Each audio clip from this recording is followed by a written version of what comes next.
Bismillahirrahmanirrahim. Assalamu alaikum viewers, and I welcome you to Insight with Javed Malik on these special programs that we are bringing to you from London.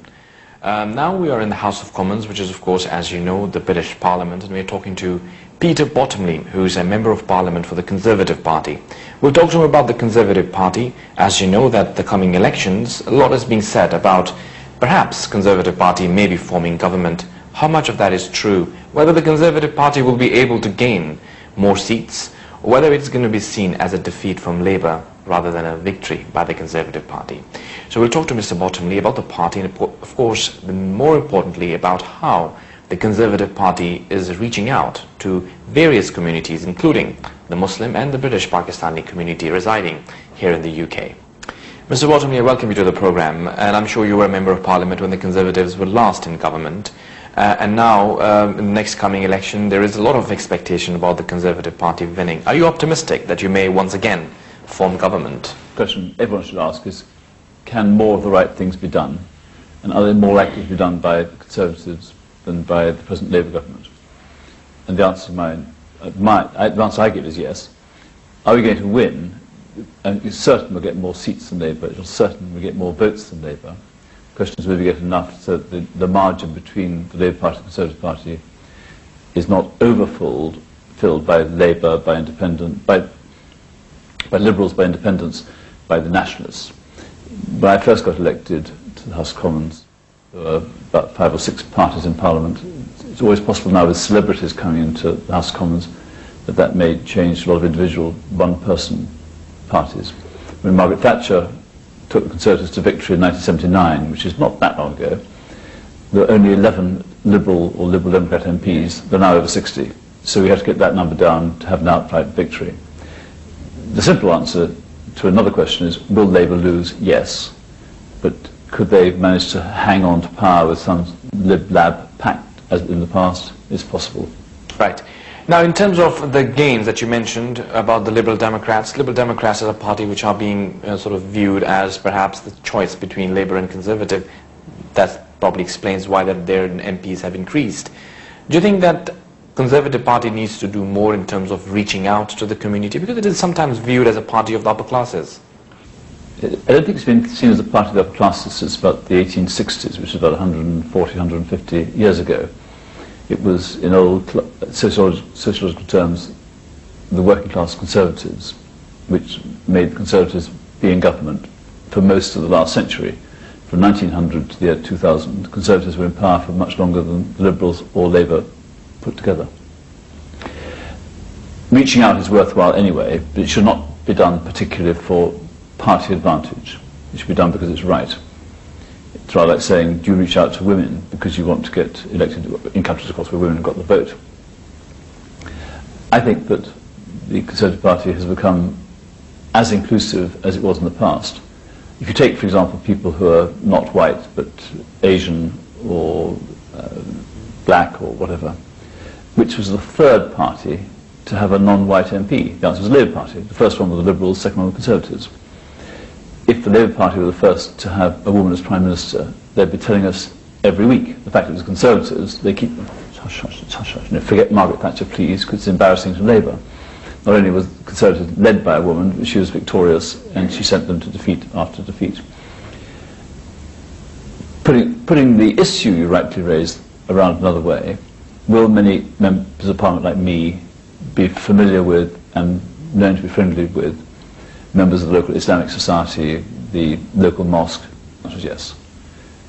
It's just as easy now, I think, for someone to be going into a meeting of Muslims.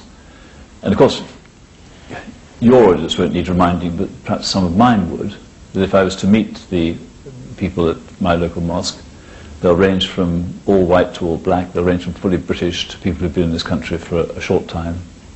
And a large number who've either they or their families have been in Britain for 1 or 2 generations and are making a full contribution, whether it's as a restaurateur from Sylhet, yes, or it's a highly regarded advanced specialist doctor.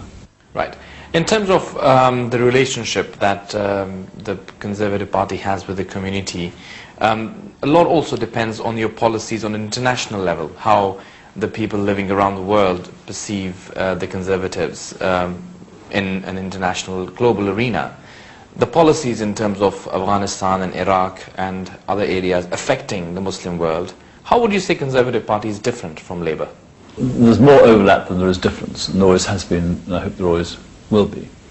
But often it's a difference of not between the parties, but in terms of perception, which part of the world people are familiar with. And there are a fair number of people of my father's generation. My father served in Karachi in the early 1950s, when Karachi was still the capital of Pakistan, when Pakistan was still made up of East and West Pakistan. My wife's uncle, the person who introduced my wife to me, had served in India before the war, before partition, and before millions of refugees and sadly a very large number of deaths occurred, because the people within the old subcontinent, if I put it, I'm not sure what I should call India or whatever, didn't manage to agree, and the cost of that was very great. So if it's someone that knows the Muslim world through India, which has one of the largest Muslim populations, or Pakistan, which is predominantly Muslims, we know, they have a different view to the person who may have family links to Tangier, to Morocco, for example, where I was earlier this week, or if they go to Nigeria, which is a place of movement.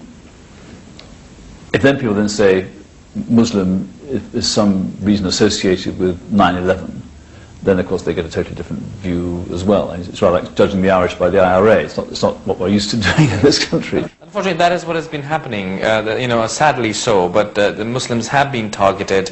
They have suffered Islamophobia. A Muslim walking down the street sometimes does feel those unfair prejudices. That may or may not be so. I think that, and going back to the Irish comparison, in the early 1970s, when there were IRA bombs, people said, send the Irish home. In the 1990s, 20 years later, people were saying, this is not being done in our name. And I think that I don't want to use the words moderate and extremist, because it's the wrong way of looking at it. For those who say that Muslims killing Muslims, which is basically what's been going on in Iraq and Afghanistan for too long, it's what's going on in some parts of Pakistan, which it's not, and there are problems for minority religions. The Christians in some parts of Pakistan have a very tough time. But most of the time, it's one part of the people regard themselves as Muslim, as Islamic, attacking others, either because of some historic difference, or it's a power play that's dressed up in terms of ideology. I hope that people like me in the Conservative Party can be saying to all the people in Britain, whatever their faith or background, that you should judge Muslims by what Muslims do and what they say, and what they do and what they say is part of the great European heritage, just as much as it's part of the North African heritage or it's part of the Middle East. Right. In terms of the relationship, like I said, you mentioned that you have, your father served in Karachi, your wife's uncle was in India, so you have obviously a connection, with the subcontinent. There is a feeling amongst the Pakistani community that lives here, and of course back in Pakistan too, that Britain left an unfinished issue of Kashmir when they moved away from the subcontinent and the country's got independence. And there's a moral responsibility in terms of sort of pressurizing India in terms of allowing the people their right of self-determination. Would you share that view? My wife, who was in the British cabinet for some years, was not born at the time of partition, and yet she rose to the highest ranks of British politics. I think to say to someone of her generation, or our children's generation, or our grandchildren's generation, that Britain in some way must resolve what became a problem because people within old India couldn't resolve it themselves. If, for example, Jinnah and the first Indian Prime Minister had managed to come to an agreement, there wouldn't have been a Kashmir problem. And many people in Kashmir don't actually really regard themselves as either part of India or Pakistan. They regard themselves as Kashmiris. Yeah. So it's not going to be if someone, however... There are UN resolutions that if we start going through all those, I suspect your listeners either will know them better than I do, or they will be less interested than I am. Do you think that people should have a right to choose